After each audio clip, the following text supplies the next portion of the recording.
भारत की नदियाँ। भारत की नदियाँ। आज का प्रमुख हेडिंग है मेरे प्यारे छात्र छात्राओं, भारत की प्रमुख नदियाँ।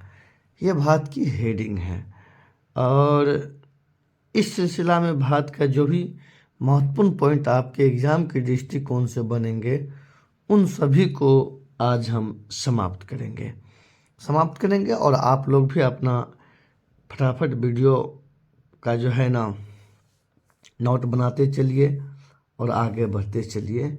समय बहुत कम है। जितने भी आज महत्वपूर्ण नदी है मैं सबका इसमें वीडियो बना देता हूँ विथ पीडीएफ सहित, आपको कोई दिक्कत नहीं होंगे, ठीक ना। तो आइए आज देखते हैं।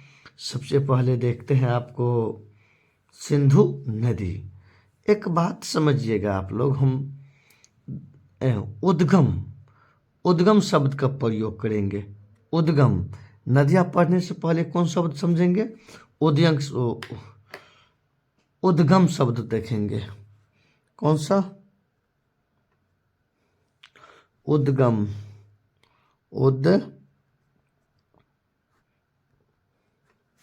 उद्गम का मतलब होता है जहाँ से नदी निकलती है ना, उस स्थान को उद्गम बोलते हैं। उस स्थान को क्या बोलते हैं? उस स्थान को उद्गम बोलते हैं। जहाँ से नदी निकलती है उसको क्या बोलते हैं? उद्गम बोलते हैं। लिखिए, जहाँ से नदियाँ निकलती है उसे उद्गम कहा जाता है। उसे क्या कहा जाता है? उसे उद्गम कहा जाता है। आइए समझते हैं, उसे क्या कहा जाता है? उसे उद्गम कहा जाता है। जहाँ से नदी निकलते है उसको क्या कहा जाता है? उसको उद्गम कहा जाता है। ये बात तो समझ गए। उद्गम का मतलब क्या है? जहाँ से नदियाँ निकलती हैं उसे उद्गम कहते हैं। उसके बाद ये समझते हैं संगम या मुहाना। दूसरा शब्द हो गया आपको संगम। संगम या मुहाना, इसका मतलब क्या होता है?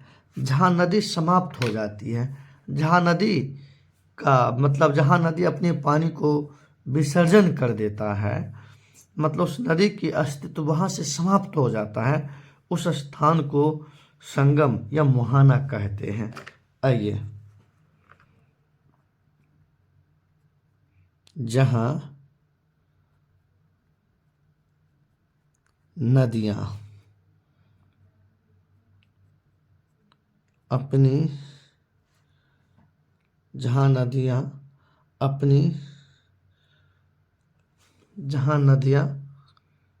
के जो है ना अपनी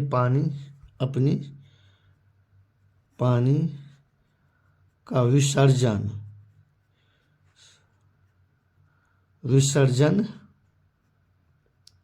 करता है या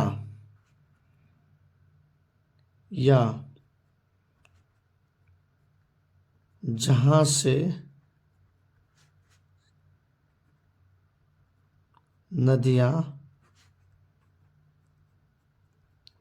समाप्त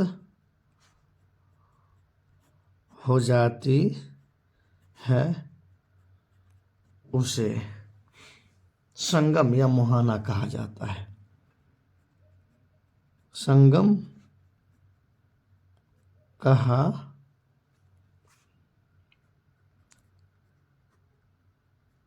जाता है। इतना बात तो समझ गए संगम और मुहाना क्या होता है। तो आइए सबसे पहले देखते हैं सिंधु नदी। मतलब सिंधु नदी कहाँ से निकलती है और ये कहाँ मतलब तो मैं एक छोटा सा यहाँ पे इंडिया का मैप बनाऊंगा और इस मैप के माध्यम से ये समझाऊंगा कौन सी नदी किधर से आती है और किधर बहती है। तो चलिए आइए अब लोग थोड़ा सा मैपिंग कर लेते हैं, छोटा सा ही करेंगे यहाँ पे, उसके बाद बताने में आसानी होगा हमको भी।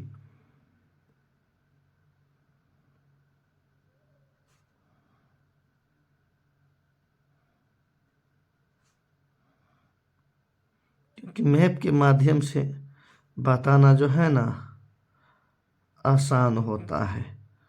अगर आपको मैप से बता देंगे ना तो छोटी सी थोड़ी सी आप लोग को भी समझने में आसानी होगा, वरना नहीं तो बताने के लिए मैं तो वैसे भी बता के मैं लिखा सकता हूँ, तो पर उसका कोई फ़ायदा उतना नहीं होगा जितना हम आपको फिगर के माध्यम से समझा देंगे, जितना हम आपको फिगर के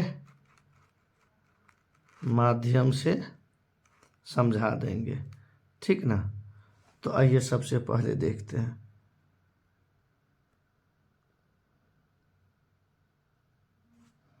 आइए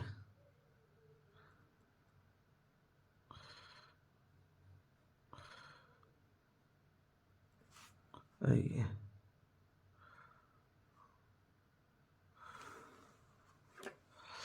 समझिए, उतना एग्जैक्ट तो नहीं बनेगा, लेकिन मैंने प्रयास किया फिर भी आपको बनाने का। ये छोटा सा और नीचा आता तो कोई बात नहीं, समझिए, समझना है अपना सब। यहाँ पे ये जो आप लोग देख रहे हैं, ये जो देख रहे हैं आप लोग, ये आपको नेपाल है। ये क्या है? ये नेपाल है। आइए, ये क्या है? नेपाल है। अब देखिएगा मेरे प्यारे बच्चों, ये सब जो है, ये सब एरिया तिब्बत है। ये क्या है? ये तिब्बत है, जो चीन के अंतर्गत आते हैं। ये आपको तिब्बत है। ये क्या है? ये तिब्बत है। और इसके ऊपर में ये चीन है।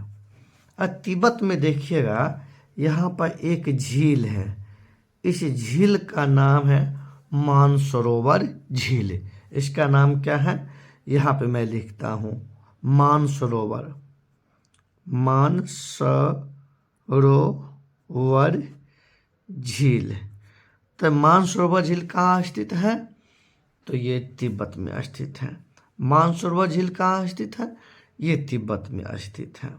अब देखिएगा मेरे प्यारे छात्र छात्राओं कि तिब्बत में जो ये मानसरोवर झील है, इसी झील के पास जो है ना एक बर्फीली चट्टान है, एक हिमनद है जिसका नाम है, और वहीं से आपको ये निकलती है। एक तरफ समझिए ना, यहाँ से आपको जो है ना, यहाँ से पश्चिम की तरफ जो है, पश्चिम की तरफ एक नदी भारत में प्रवेश करती है और भारत से बाहर निकलते हुए पाकिस्तान में आ जाती है। कहाँ? पाकिस्तान में। और पाकिस्तान का जो प्रमुख नदी बन जाते हैं और वो अंतिम समय में अपना पानी का विसर्जन अरब सागर में करती है। कहाँ पे? अरब सागर में। इस नदी का नाम है सिंधु नदी। क्या नाम है इस नदी का? सिंधु नदी। ये जो देख रहे हैं ना, ये है आपको सिंधु नदी। सिंधु, ये सिंधु नदी है। कौन सा नदी है? ये सिंधु नदी है। और ये सिंधु नदी आपको निकलती कहाँ? ये मानसरोवर झील से निकले हैं। और यहाँ से ये, अब देखिएगा, ये सिंधु नदी जो है, इसके नीचे में और इसके ऊपर में एक ये लद्दाख है और ये जास्कर पर्वत, दो पर्वत के बीच से होकर के ये भारत में गुजरती है। एक पर्वत ये है, इस पर्वत का नाम है लद्दाख, और इस पर्वत का नाम है जास्कर, जो कि मैं यहाँ लिखूंगा। ये हो गया लद्दाख, ये हो गया जास्कर। इसी दोनों पर्वत से होकर के सिंधु नदी भारत में प्रवेश करती है, जो अंत में पाकिस्तान में, ये जो एरिया देख रहे हैं ये पाकिस्तान है। ये कौन सा एरिया है? ये पाकिस्तान हो गया। पाकिस्तान में चले जाती है। आइए आइए, ये पाकिस्तान है, इसको लिख दिया क्या, ये पाकिस्तान, पाकिस्तान, पाकिस्तान। अब देखिएगा सबसे बड़ी बात है पाकिस्तान, और ये पाकिस्तान का प्रमुख नदी बन जाती है सिंधु नदी। और पाकिस्तान में देखिएगा मेरे प्यारे छात्र छात्राओं, नहर सबसे अधिक है, विश्व में सबसे अधिक नहर इसी पाकिस्तान में है, इसीलिए पाकिस्तान को नहरों का देश माना जाता है। और ये पाकिस्तान का जीवन है कौन, सिंधु नदी, इसको इंडस नदी के नाम से भी जाना जाता है।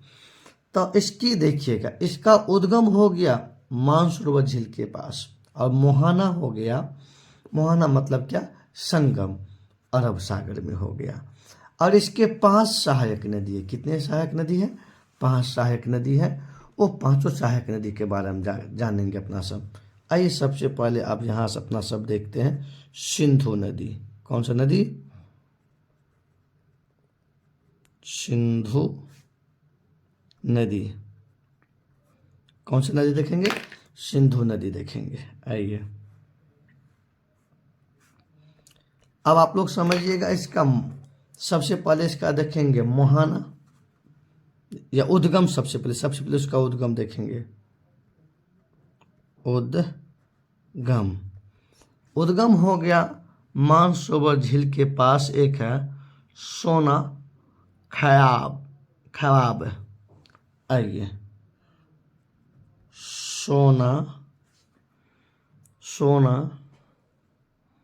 खयाबाब, आधा ख या बाब, इसी स्थान से सोना खयाबाब, इसी स्थान से निकलती है कौन, सिंधु नदी। और ये है मानसरोवर झील के पास, मानसरोवर, ये है कहाँ, मानसरोवर झील के पास। तो प्रश्न पूछेंगे सिंधु नदी कहाँ से निकलती है, मानसरोवर झील के पास है एक सोना खयाबाब, इसी स्थान से निकलती है। और इसका मोहाना मतलब इसका उद्गम, इसका मोहाना मतलब संगम, मोहाना, इसका मोहाना है आपको अरब सागर में, कहाँ है, अरब सागर में। मोहाना मतलब कहाँ मिल जाती है, अरब सागर में। ये भारत में प्रवेश करते हैं किन 2 पर्वत से होकर के, इसका ये लद्दाख, ये जास्कर। तो यहाँ पर ये एक बात लिखते हैं, फिर यहाँ से हम आइए, ये नदी भारत में, ये नदी भारत में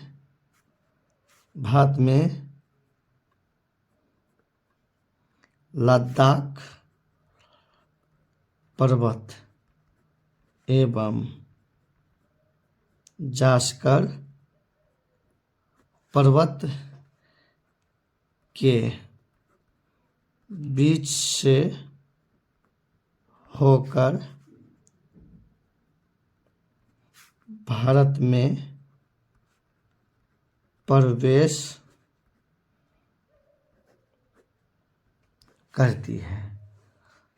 करती है, इतना बात आप लोग को समझ में आ गए होंगे। और मेरे प्यारे बच्चों, इनकी पूरी लंबाई है 2880 किलोमीटर है, इसकी लंबाई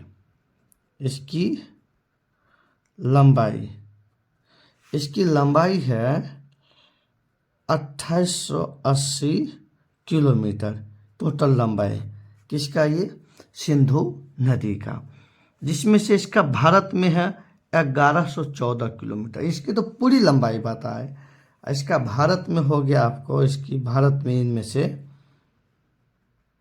भारत में लंबाई हो गया 1114 किलोमीटर, 1114 किलोमीटर। इनमें से इतना किलोमीटर अपना भारत में ये बहती है कौन, सिंधु नदी। अब आइए सिंधु नदी अब ध्यान से देखिए मेरे प्यारे छात्र छात्राओं, इसे जो है ना आपको पाकिस्तान का प्रमुख नदी माना जाता है। इसे पाकिस्तान का प्रमुख नदी माना जाता है। ये पाकिस्तान का प्रमुख नदी माना जाता है। इसकी 5 सहायक नदी है। आइए यहाँ पे देखते हैं, यहाँ पे देखते हैं अपना सब। इसकी 5 सहायक नदी है। इसकी कितने सहायक नदी है? इसकी 5 सहायक नदी है। उसके बाद अब आगे चलते हो, 5 सहायक नदी कौन कौन सा है वो सब देख लेते हैं यहाँ पे अपना सब। इसकी 5 सहायक नदी के बारे में देख लेंगे। आइए इसका पहला देखेंगे, झेलम नदी।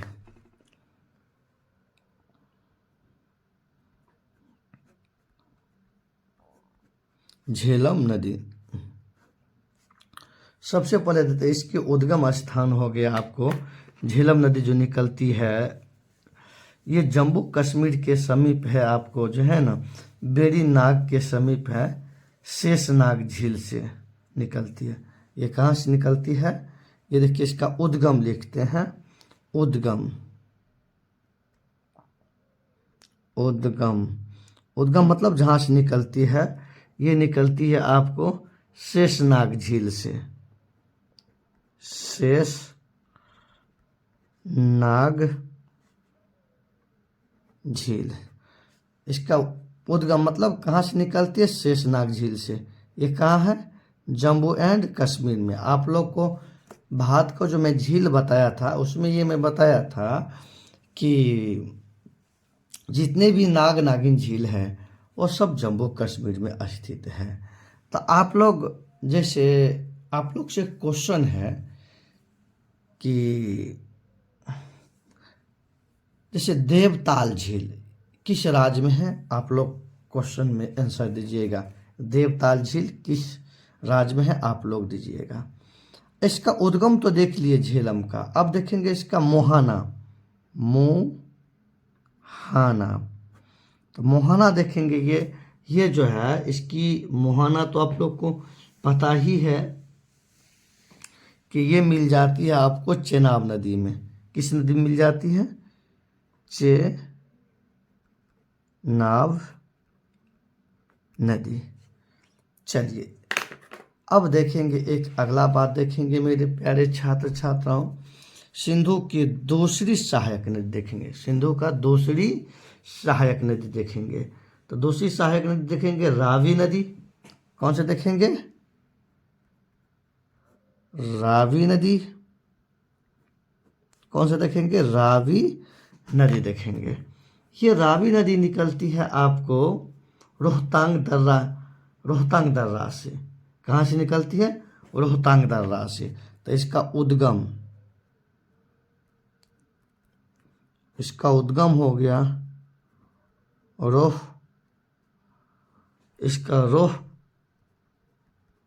रोहतांग दर्रा, जो एचपी मतलब हिमाचल प्रदेश में है। एचपी का मतलब क्या होता है? हिमाचल प्रदेश में। अब इसका देखेंगे मोहाना। इसका मोहाना देखेंगे मेरे प्यारे छात्र छात्राओं चेनाब नदी में। किसमें देखेंगे? चेनाब नदी में देखेंगे।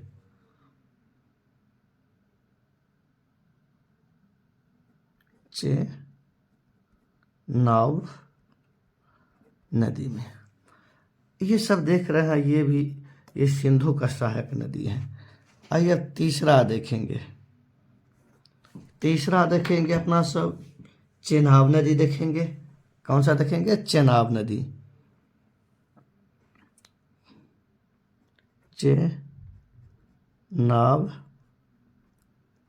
नदी कौन देखेंगे? चेनाब नदी देखेंगे।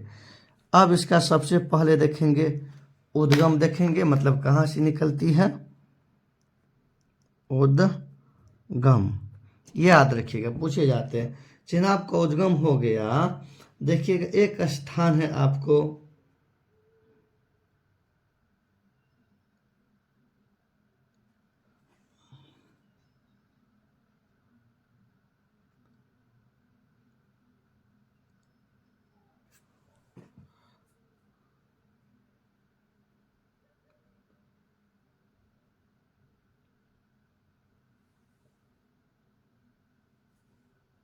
इससे, इसका जो है ना, देखिएगा इसका बारह लाचा दर्रा के पास से ये निकलती है।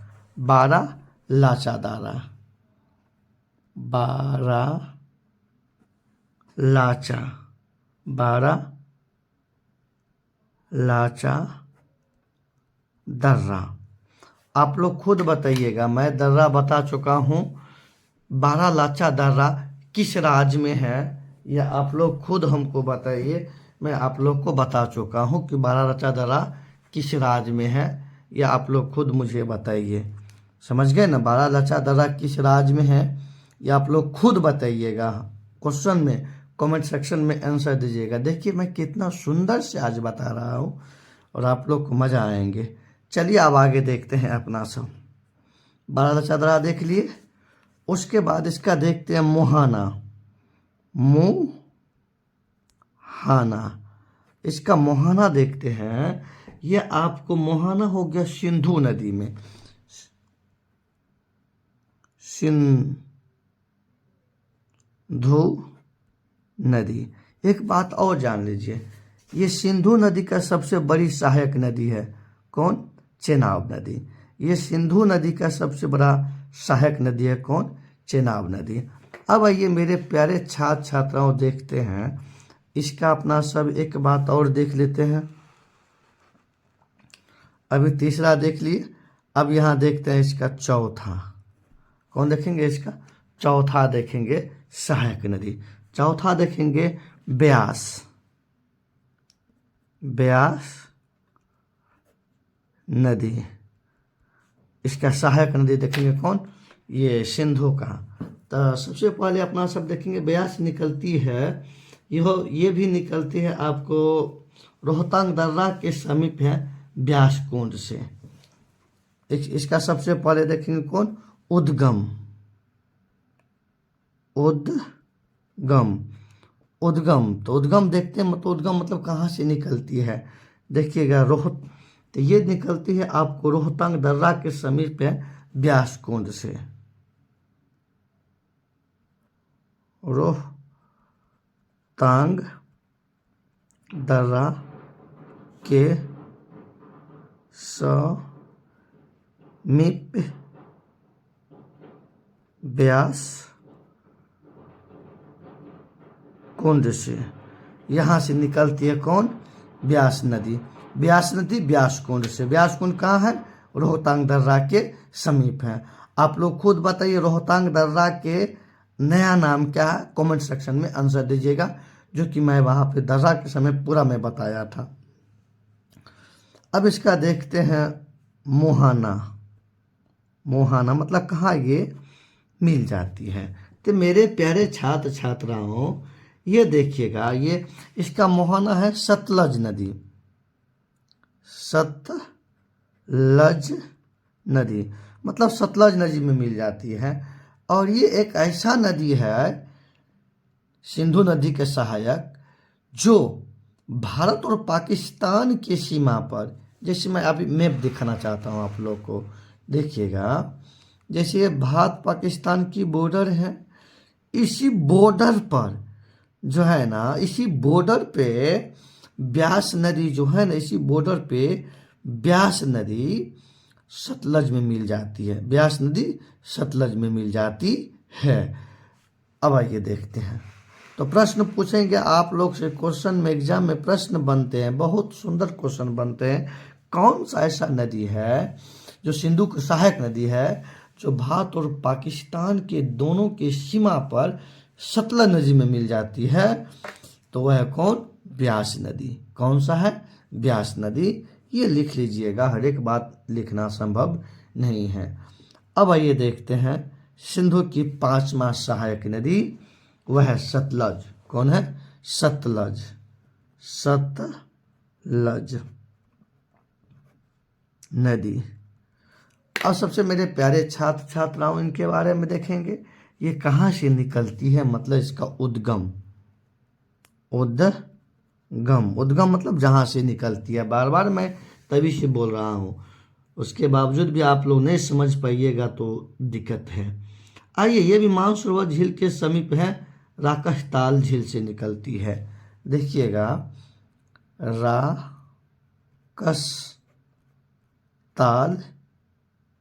राकसताल झील से निकलती है। कहाँ से? राकसताल झील। और ये झील जो है ना, मानसरोवर के समीप है। ये झील जो है मानसरोवर झील के समीप। तो मैं कोष्ठ में घेर देता हूँ तो आप लोग समझिएगा। राकसताल झील से उससे सतलज निकलती है, और ये राकसताल झील किसके समीप है? तो मानसरोवर झील के समीप है। मानसरोवर झील कहाँ है? तिब्बत में स्थित है। और तिब्बत पर भी किस देश का अधिकार है? तो चीन का अधिकार है। आइए देखते हैं मेरे प्यारे छात्र छात्राओं, अब इसका मुहाना देखते हैं। मुहाना देखते हैं। क्या देखते हैं? मुहाना। क्या देखते हैं? मुहाना। तो इसका मुहाना देखते हैं। सबसे पहले ये बेचारा अपना, ये नदी आकर के मिल जाती है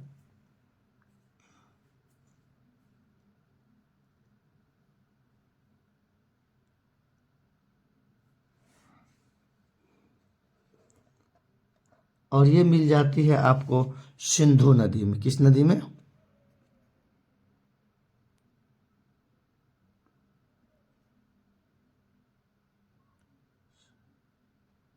सिंधु नदी। तो जिस प्रकार से हम अभी आप लोग को समझाए, अच्छी तरह से पूरी नदी के बारे में मैं एक बार में रिपीट कर देता हूँ। और ये तो अभी सिंधु के बारे में पूरी कहानी ख़त्म हुआ है, और इसी के साथ मैं अगले वीडियो में अगले सेशन लेकर के आऊँगा। इतना आप लोग नोट बना लीजिएगा और अच्छी तरह से। आइए मैं रिवाइज करवा देता हूँ एक बार में, फटाफट रिवाइज करवा देता हूँ मैप के साथ, कोई दिक्कत नहीं होंगे आप लोग को। आइए, आज का हेडिंग है, आइए, भारत की नदियाँ। सबसे उद्गम का मतलब जहाँ से नदी निकलती है उसे उद्गम कहा जाता है। ठीक है। मुहाना, जहाँ से नदी अपनी पानी का विसर्जन करता है, या जहाँ से नदियाँ समाप्त हो जाती है उसे संगम कहा जाता है। क्या कहता है? संगम। अब ये मेरे प्यारे छात्र, तो ये सिंधु नदी के बारे में सबसे पहले देखेंगे। तब मैप पे देखें, ये इंडिया का मैप है, ये जो देख रहा है ये इंडिया के मैप है। और ये आपको तिब्बत है, तिब्बत में मानसरोवर झील स्थित है, और तिब्बत जो चीन के अंतर्गत है। इसी मानसरोवर झील के समीप एक स्थान है, सोना खयाबाब, जो मानसरोवर झील के समीप स्थित है, और यहीं से आपको सिंधु नदी निकलती है। और सिंधु नदी ये देख रहे हैं, यहाँ से निकलते हैं, ये है आपको लद्दाख, और ये है जास्कर पर्वत, इसके बीच से होकर के भारत में प्रवेश करती है, और अंत में पाकिस्तान में मिल करके और अपने पानी को अरब सागर में विसर्जन कर देती है। और ये पाकिस्तान की प्रमुख नदी है। कौन? सिंधु नदी। और इसकी लंबाई बताए थे मेरे प्यारे छात्र छात्राओं, टोटल इसकी यहाँ से यहाँ तक, मतलब जहाँ से निकलती है और जहाँ समाप्त हो जाती है वहाँ तक की इसकी लंबाई है 2880 किलोमीटर। और इनमें से इसका भारत में लंबाई है 1114 किलोमीटर है। अब आइए यहाँ देखते हैं, और अपना पानी अरब सागर में विसर्जन कर देती है। ये नदी भारत में लद्दाख और जास्कर पर्वत के बीच से होकर भारत में प्रवेश करती है। लंबाई देख लिए, भारत में लंबाई। ये पाकिस्तान का प्रमुख नदी माना जाता है। और इस नदी का जो है ना 5 सहायक नदी है। सबसे पहले झेलम देखें, जो निकलती है शेषनाग झील से, और ये मिल जाती है किसमें? चेनाब नदी में मिल जाती है। दूसरा इसका सहायक नदी कौन है? रावी, उद्गम रोहतांग दर्रा।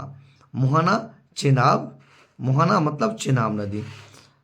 आइए उसके बाद देख रहे हैं इसका तीसरा सहायक नदी चेनाब नदी, और कहाँ से निकलती है? बारालाचा दर्रा से।